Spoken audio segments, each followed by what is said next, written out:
बे आंनि दखान जाहैबाय गोबाय दखान।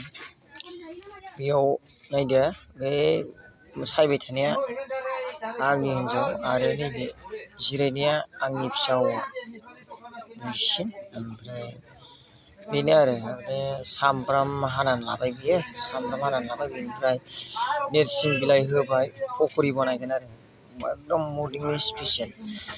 ओमफ्राय आंखौथ' सिनायखायो इउटुब नायगिरि रायजो राजा, बेनो आं गसंनानै थानाय, बिनि खाथियाव गसंनानै थानाय बेनो आंबो नोरसिं बिलाइ सायफानानै बिसिखौ हेलोबाय।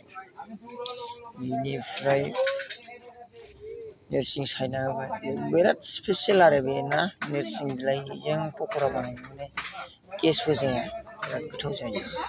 ओमफ्राय आरो स्पेसियेला बेनो बेलासियाव आलु सप पक'रा बिदि थाबाय थायो आरो आंनि दखानाव। ओमफ्राय मर्निंआव जाहैबाय रुटि परथा बे थायो मर्निंनि टाइमाव। बेबायदि दिनै जे खामानि मावदों बेफोरखौ गासिखौबो होलांनो सानदों। रायजोफोर नायलांबाय थादों भिडिअखौ। मोजां मोनोबा आंनि चेनेलखौ साबसक्राइब खालामना लाबानो बेनो आंनि फिसा न'खरखौ खांलांनायनि राहा लामाया। बेबायदिनो आंनि जिउ खाङो, मालाबा खुसेर बिदै, मालाबा GSP लानानै, मालाबा बिदिनो हा गारनाय दामफारजों बिदिजों थांनानै थायो आरो आं। दा बिदिनो दंबाय थायो आङो जेने थेने। ओमफ्राय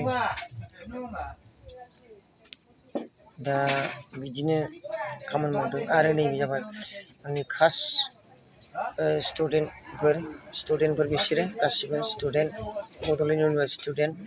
बिसोरनो जाबाय आंनि कास्ट'मार, बिसोरो एकदम आंनि फेभरेट कास्ट'मार जोब आरो। बेनो आंनि दखान। बेनिफ्राय नैबेयाव नानि सानै जागासिनो दं, बिसोरबो नानि सानैमोनहाबो जागासिनो दं जानाय लोंनाय।